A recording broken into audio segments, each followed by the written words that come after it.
ನಮಸ್ಕಾರ ವೀಕ್ಷಕರೇ, ನಿಮ್ಮ ಮಣ್ಣಿನಲ್ಲಿ ಪೋಷಕಾಂಶಗಳಿದ್ದರೂ ಬೆಳೆಗೆ ಸರಿಯಾಗಿ ಸಿಗುತ್ತಿಲ್ಲವೇ?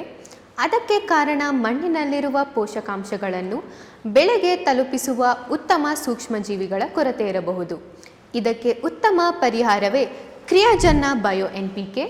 ಇದು ಮಣ್ಣಿನಲ್ಲಿರುವ ಪೋಷಕಾಂಶಗಳನ್ನು ಬೆಳೆಗೆ ಸುಲಭವಾಗಿ ದೊರೆಯುವಂತೆ ಮಾಡಲು ಸಹಾಯ ಮಾಡುತ್ತದೆ. ಇದರಲ್ಲಿರುವ ಅಜೋಸ್ಪಿರಿಲಮ್ ವಾತಾವರಣದಲ್ಲಿರುವ ನೈಟ್ರೋಜನ್ ಅನ್ನು ಬೆಳೆಗೆ ಲಭ್ಯವಾಗುವಂತೆ ಮಾಡುತ್ತದೆ. ಫಾಸ್ಫರಸ್ ಸಾಲ್ಯುಬಲ್ ಬ್ಯಾಕ್ಟೀರಿಯಾ ಮಣ್ಣಿನಲ್ಲಿರುವ ಫಾಸ್ಫರಸ್ ಅನ್ನು ಕರಗಿಸಿ ಬೇರುಗಳಿಗೆ ಸಿಗುವಂತೆ ಮಾಡುತ್ತದೆ.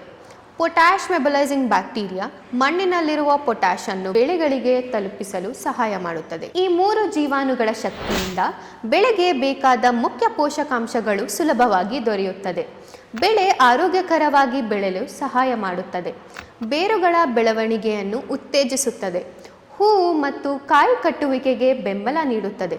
ಮಣ್ಣಿನ ಫಲವತ್ತತೆಯನ್ನು ಹೆಚ್ಚಿಸುತ್ತದೆ. ಗೊಬ್ಬರದ ಉಪಯೋಗವನ್ನು ಇನ್ನಷ್ಟು ಪರಿಣಾಮಕಾರಿಯಾಗಿ ಮಾಡಿಸುತ್ತದೆ. ಕಡಿಮೆ ಖರ್ಚಿನಲ್ಲಿ ಉತ್ತಮ ಇಳುವರಿ ಪಡೆಯಲು ಸಹಕಾರಿಯಾಗಿದೆ. ಇದರ ಬಳಕೆ ವಿಧಾನ: ಮಣ್ಣಿನ ಮೂಲಕ ನೀಡುವುದಾದರೆ 3 ಲೀಟರ್ ಬಯೋ NPK ಅನ್ನು 50 kg ಎರೆಹುಳು ಗೊಬ್ಬರ ಅಥವಾ ಕೊಟ್ಟಿಗೆ ಗೊಬ್ಬರದೊಂದಿಗೆ ಮಿಶ್ರಣ ಮಾಡಿ 1 ಎಕರೆಗೆ ಬಳಸಿ. ಡ್ರಿಪ್ ಮೂಲಕ ನೀಡುವುದಾದರೆ 3 ಲೀಟರ್ ಬಯೋ NPK ಅನ್ನು 100 ಲೀಟರ್ ನೀರಿನಲ್ಲಿ ಬೆರೆಸಿ ಡ್ರಿಪ್ ಮೂಲಕ ನೀಡಬಹುದು. ಇದು ಎಲ್ಲ ಬೆಳೆಗಳಿಗೂ ಸೂಕ್ತವಾಗಿದೆ. ಮಣ್ಣಿನ ಆರೋಗ್ಯಕ್ಕೆ, ಉತ್ತಮ ಬೆಳೆ ಬೆಳವಣಿಗೆಗೆ, ಹೆಚ್ಚಿನ ಇಳುವರಿ ಮತ್ತು ಲಾಭಕ್ಕೆ ಇಂದೇ ಬಳಸಿ ಕ್ರಿಯಾಜನ್ ಬಯೋ NPK. ಧನ್ಯವಾದಗಳು.